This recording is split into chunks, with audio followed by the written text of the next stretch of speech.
So the question always comes up, how do the frequencies actually work? Like, we know that 40 hertz reduces inflammation, and we know that 13 hertz dissolves scar tissue. And we know pretty well that 81 hertz increases secretions. But how do they do that?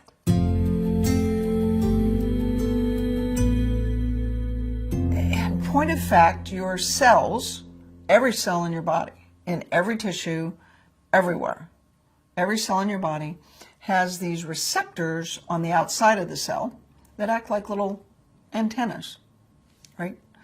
And those antennas are connected on the inside to the genes. Well, they're actually connected to kinases, but that's another thing, that are connected to the genes that make the cell do whatever it does. So in your liver, those cells produce enzymes. And in your pancreas, they produce insulin and they produce enzymes. And in your brain, they transmit messages from one cell body to another. But they all work roughly the same way. There's an antenna, a bunch of, like hundreds of antennas on the outside of the cell. They're receptors. The receptors are connected to the genes inside the cell. Those genes create the substances that the cell creates. So the receptor changes genetic expression. So the gene is sitting there not doing much. I'm just sitting there being a gene, just not much to do here today. And then if you're a liver cell, for example, the gene's just sitting there, doesn't do much. But when you, let's say, take a sip of wine, alcohol is a chemical that has to be metabolized by your liver. So this liver cell that's sitting there going, alcohol comes by, lands on this receptor, and says, okay, your job, this cell, has as its job to detoxify or take apart alcohol. Because if you don't, the alcohol sticks around, it creates damage, it's not a good thing. So the alcohol lands on the receptor, that goes in, it changes the internal machinery of the cell, it wakes up the part of the gene that says, whoa, I have to create an enzyme that will detoxify alcohol, right? And so this receptor changes what the cell does for a living, turns the genes on, makes the cell work. And the alcohol lands on the receptor kind of like a key in a lock. You know, if you're going to unlock your car door, you put the key in, turn it from on to off, off to on. That's how these receptors work. It's like a key in a lock, okay? Let's say you take a medication.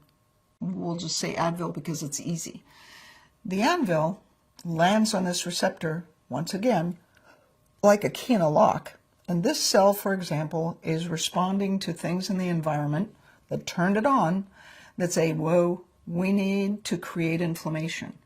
So now you've got some joint pain, you've got a little arthritis, and the reason you have the inflammation is this cell has been turned on by something in the environment that tells the cell, make inflammation, make, they're called prostaglandins, make these chemicals that create inflammation. It's key in a lock. Something landed in this receptor, turned it on, and it makes the cell create inflammatory products. It's a key in a lock. We talked about 40 hertz being able to reduce inflammation. The data that we have and the experiences that we've had in 20 years with FSM and all of the animal data and the human data that we have, the only thing that makes any sense is that the frequencies are actually working sort of like your key fob, right? The drug, the Advil, turns off inflammation like a key in a lock, lands on the receptor, says, hey, don't worry about inflammation, turn that off. It takes a couple hours, but it works, right? The frequencies act like your key fob, turning the lock, changing the receptor instantly to turn that inflammation off with a signal. So the inflammatory cytokines, there are these peptides that we measured in fibromyalgia patients, and the only frequency combination that works for those is 40 hertz on channel A and 10 hertz on channel B in this specific population of fibromyalgia patients. And all of the cytokines drop by factors of 10 and 20 times in 90 minutes. Those cytokines, those inflammatory peptides, are created by cells that are producing them. When you use medications to change cytokines, the biological drugs in rheumatoid arthritis, for example, it takes months. It takes 60 to 90 days to bring the cytokines down.